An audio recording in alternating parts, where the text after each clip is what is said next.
क्या आपने कभी सोचा है कि फिल्म इंडस्ट्री में आपने देखा होगा कि क्रिकेट, राजनीति, देशभक्ति, आर्मी, कबड्डी और लगभग हर विषय पर मूवी बन चुकी है। लेकिन नेटवर्क मार्केटिंग पर अब तक कोई बड़ी फिल्म क्यों नहीं बनी दोस्तों? ये वो इंडस्ट्री है जिसमें लाखों लोग अपने सपनों को पूरा करने की कोशिश कर रहे हैं। लेकिन इसे लेकर दुनिया में कई तरह की बातें होती हैं। कोई इसे टोपी पहनाने वाला धंधा कहता है, तो कोई इसे चेन बनाने की स्कीम समझता है। कुछ लोग इसे लूटने वाला बिजनेस बताते हैं, तो कुछ इसे सपनों को साकार करने का प्लेटफॉर्म मानते हैं।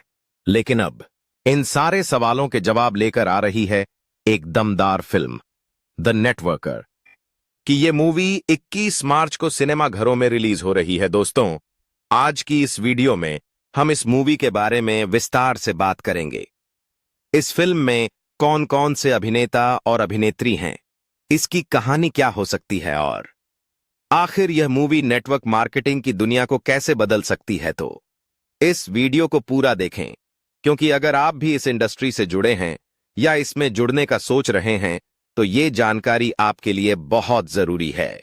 तो चलिए शुरू करते हैं। दोस्तों, अब हम सबसे पहले जानते हैं कि इस मूवी में कौन कौन से कलाकार हैं। दोस्तों, इस मूवी में मुख्य किरदार में नजर आएंगे विक्रम कोचर। अगर आपने शाहरुख खान की सुपरहिट फिल्म डंकी देखी होगी तो आपको इस शानदार एक्टर का अंदाज़ा ज़रूर होगा। विक्रम कोचर अपनी दमदार एक्टिंग और रियलिस्टिक परफॉर्मेंस के लिए जाने जाते हैं, और एक्ट्रेस विंध्या तिवारी ये एक टैलेंटेड और खूबसूरत एक्ट्रेस हैं जिन्होंने फिल्म द कन्वर्जन में अपनी अद्भुत एक्टिंग से सभी का दिल जीता था। अब बात करते हैं इस मूवी की कहानी के बारे में। फिल्म में दिखाया गया है कि कैसे एक आम आदमी जो बेरोजगारी और आर्थिक तंगी से जूझ रहा होता है, नेटवर्क मार्केटिंग की दुनिया में कदम रखता है। शुरुआत में उसे इस इंडस्ट्री को लेकर कई संदेह होते हैं। क्या ये सच में काम करता है? क्या इससे सच में पैसा कमाया जा सकता है? लेकिन जैसे जैसे वो इस बिजनेस को समझता है, उसे एहसास होता है कि अगर सही कंपनी और सही सिस्टम के साथ जुड़ा जाए तो यह एक शानदार अवसर बन सकता है। फिल्म में उन चुनौतियों को भी दिखाया गया है जिनसे हर नेटवर्क मार्केटर को गुजरना पड़ता है। लोग ताने भी मारते हैं, दोस्त मजाक भी उड़ाते हैं, रिश्तेदार कहते हैं कि ये एक फालतू काम है। लेकिन दोस्तों, फिर भी जो लोग धैर्य और मेहनत से इस बिजनेस में टिके रहते हैं, वे एक दिन सफलता की ऊंचाइयों को छूते हैं। अब एक बड़ा सवाल उठता है, क्या हर नेटवर्क मार्केटिंग कंपनी सही होती है? नहीं। अगर सही कंपनी नहीं चुनी तो लोग ठगी के शिकार हो सकते हैं। फिल्म द नेटवर्कर में यह भी दिखाया गया है कि सही कंपनी की पहचान कैसे करें।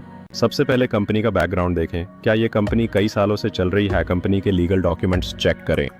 क्या इसके पास सरकारी प्रमाण पत्र और लाइसेंस हैं? और प्रोडक्ट्स को जांचें। क्या कंपनी के पास असली प्रोडक्ट्स और सर्विस हैं या यह सिर्फ लोगों को जोड़ने का खेल है? और दोस्तों, कंपनी के कमाई का तरीका समझें। अगर कंपनी केवल नए लोगों को जोड़ने से पैसे देने का वादा कर रही है तो ये पोंजी स्कीम हो सकती है।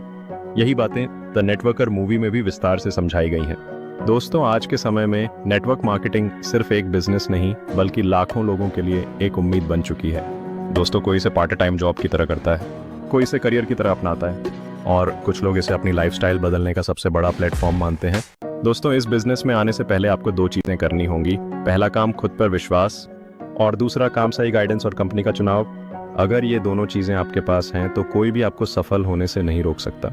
दोस्तों, अगर आप भी एक नेटवर्कर हैं तो आपकी कौन सी कंपनी है और आपकी नेटवर्क मार्केटिंग के बारे में क्या राय है, कमेंट में ज़रूर बताएं। तो दोस्तों, द नेटवर्कर सिर्फ एक फिल्म नहीं है बल्कि एक सीख है, एक गाइड है उन लोगों के लिए जो अपने सपनों को पूरा करना चाहते हैं। अब सवाल ये आता है कि क्या आप इस मूवी को देखने के लिए एक्साइटेड हैं? क्या आपको लगता है कि नेटवर्क मार्केटिंग सही तरीके से की जाए तो लाइफ बदली जा सकती है? अपने विचार हमें कमेंट में ज़रूर बताएं। अगर ये